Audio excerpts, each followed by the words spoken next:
So this is a lesson on posture and sitting position for classical guitar, and this is for the lesson page on thisisclassicalguitar.com. So the first thing we're going to do is we're going to look at some pictures and diagrams just to give you a general idea about the sitting position, and then I'm going to talk about it and show you some ideas why we sit like that and why you might want to really explore these ideas.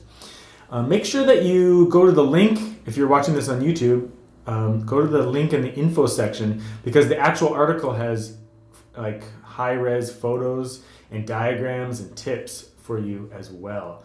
And they're all ordered. There's sitting position and there's left hand position and right hand position. There's going to be lots of these things. So it's part of a kind of an online curriculum kind of idea. So let's look at these diagrams first and then move on, and we'll talk about everything we need to discuss.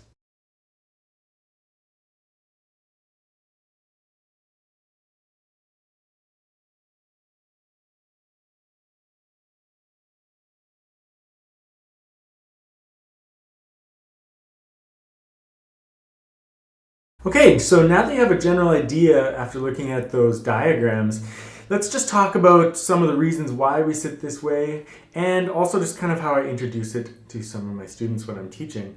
So one thing is that I usually introduce just the actual sitting position without the footstool, so like feet flat on the ground, legs relaxed, and your spine fairly straight. It's kind of as if someone's pulling your head up, so your posture straightens, and then you relax everything off of your spine, which is kind of like a column for posture.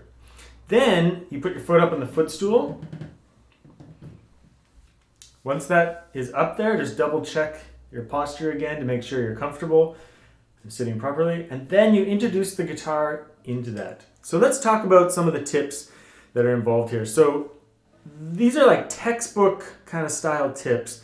They're not necessarily going to work for everyone exactly, but you do want to make sure you have an idea of what the textbook idea of the guitar position is, and then you can make small, tiny adjustments based on your height and size and instrument size and chair height. So there's so many variables, and I'll go through the basic tips, but then after that, you always have to think about all the variables, like your chair height, the footstool height, how tall you are. Lots of tiny little adjustments and compromises will make it work, right?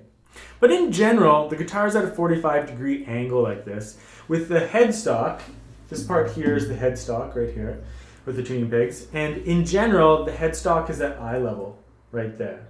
So that's the big thing. Headstock at eye level, generally 45-degree angle. Feet flat on the ground and footstool.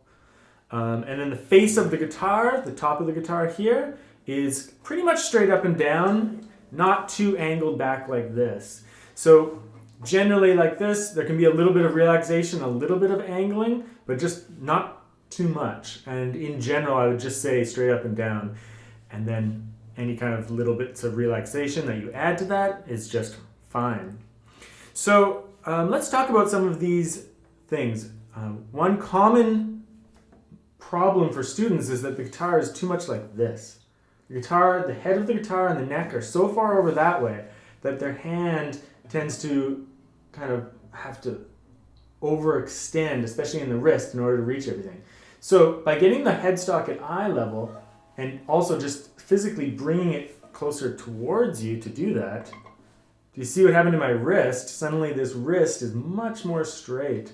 So the guitar position should be more like this. Also, if your guitar's like this, the right shoulder is going to be really elevated, and you don't want that. You want to be able to relax your shoulders by pushing it down like this. So generally, the headstock at eye level. Now, in another video, in another post, I'll be going over the right arm position and the left arm position, but it's just really important that we talk a little bit about this, because when you're talking about hand positions, your posture has to be correct. And when you're talking about posture, your hand positions have to make sense in that posture. So first thing, let's discuss why we hold the guitar like this. We discussed a little bit about overextending the wrist if it's too far that way. Part of that, bringing the guitar in and at eye level, is also making sure your footstool is brought over a little bit, because that can also bring the guitar like an inch this way. Sometimes people talk about getting small scale guitars because they want to get they want first position to be like an inch closer to them. But sometimes like just moving your footstool over a little tiny bit can really help with that. But in general, the left hand needs to be able to reach up like this. If the guitar is too low, if I put my footstool too far down, then the guitar is like this. And in order to like get clearance on the strings, I'll have to overextend my wrist like this and even like bend down. So that's no good. Having the footstool at the correct height will allow my hand to just simply rise up and not be too overextended, and it can reach everything that it has to reach. Same thing over here. When we insert the guitar to your kind of proper posture, your arm just will fall down. If we put our fingers near the sound hole here, your arm can just fall down and relax, and then you're set. So that 45-degree angle is really, really important for both the right arm and the left arm. So now about the guitar being straight up and down like this rather than tilted back too much. That has to do with a couple of things. One thing has to do with is clearance. If I just zoom in on my hands here, or focus in on my hands, if the guitar is too angled like this, do you see like my fingers will be hitting the strings below when they're playing? Whereas when it's straight up and down, I've got all this clearance. So that's going to cause me to touch the other strings, the adjacent strings, by accident.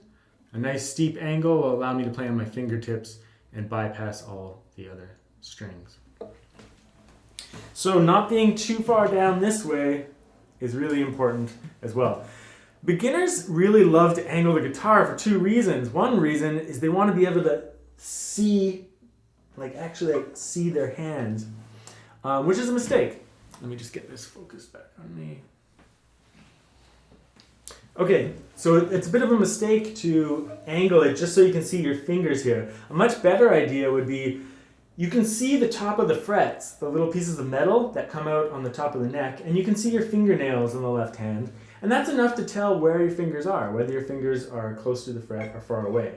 So use that visual instead of angling the guitar or like putting your whole body over like this to see your hand. Just look at the top of your fingertips, the fingernails there, and the top of the frets. Because yeah, the whole fretboard will be a little bit out of view. But that's normal. Same thing over here is that some students want to be able to look at the strings by angling the guitar like this, but instead I'd recommend going like this, and you can see kind of downward through the strings and where your fingernails are. And that partly depends on height too. Like I'm very short, so it's a very compact experience for me. Someone who's a little bit taller might tower over the guitar quite a bit more and might be able to see a little bit better. But I still think it's important that it's like that. For a side view, it would be kind of like this. There's a slight angle here, but not too much. It's not like this. In general, I just tell students the face of the guitar is pretty much straight up and down. And I say that just because it's easy to remember and it's generally correct. A little bit of relaxation to suit your body type and the chair height and all those things is fine. But just make sure it's only a slight adjustment, not a huge one. Okay, so just one other thing about this is how flexible is the guitar position to different body sizes and things like that. Well, there's a couple of ideas for this. One thing is make sure you watch lots of videos. Like if you subscribe to my website, I post videos almost every day. So that really can help you because when you see other players that are the same body type as you, that's really helpful to see how they've managed their guitar position. If you're a 12-year-old girl and you're looking at a 300-pound man teach guitar technique, it's hard to relate. If you're a 12-year-old girl, you want to go see other 12-year-old girls, right? If you're a big guy, really big guy, then yeah, go look at other big guys and see how they handle guitar technique. Professionals, right? So you can maybe use my website as that because all the videos I recommend are usually very high quality. And And then in terms of like the guitar position, the guitar height, well, that's going to be, again, depend on a number of variables. My advice to you is this. Get your guitar, sit properly like we talked about, set up the footstool, put the guitar at a 45-degree angle with the headstock at eye level, and give it a good effort just like that. So just set yourself up and give it a good try. And then from there, you can make small, tiny adjustments to a number of variables to make it work. Maybe bringing your footstool over 1 inch this way, will make the whole guitar feel a lot more intimate, a lot more close here. Like you'll see some players play really vertical like this, and they're just getting really up close so that their left hand doesn't have to overextend when it's like this. This is so common for students, but gotta bring that in. So you make a little adjustment there, you make a slight adjustment here, you relax your shoulder and push the bout of the guitar down a little bit there, maybe change your right hand position a little bit, angle it slightly, and you make all these little tiny adjustments. Don't just make one adjustment and hope that it's going to work. If you just like put the guitar in a 45-degree angle, but your footstool is super low, well, that's not gonna work. It's like, this is way down here, my arm's way extended. It's gonna be silly. You have to make small adjustments. Adjust the footstool a little bit, move it over a little bit, adjust the guitar a little bit, angle it a little bit. You make all these little adjustments to make sure that you're using the textbook definition of guitar position, but it's one that suits you in every different way, and it works with your posture. So don't introduce the guitar and then contort your body to make it work. You sit properly, make small adjustments, and the guitar should be able to fit in this way.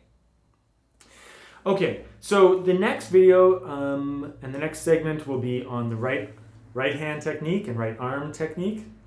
And then the one after that will be on left hand technique. And for those videos, I'll be taking the camera off the tripod and doing multiple different views. One view like this, which is like the teacher-student perspective. And I'll also be taking the camera and doing it from the player's perspective. So what does the guitar look like when I'm holding it? So I won't do it for this video, but I'll do it for the right hand video so that you can see what your right hand should look like when it's on the guitar. That should also give you ideas about your guitar posture as well. So there's going to be 3 main articles: posture and sitting position, right arm position, left arm position. And then I will follow up those 3 technical articles with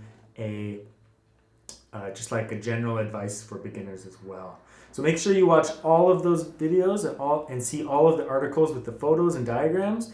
And then I think once you see all of those different ideas and you put all those ideas together, you should arrive at a guitar position that is healthy and good for the future you, so to speak. Okay, thanks very much.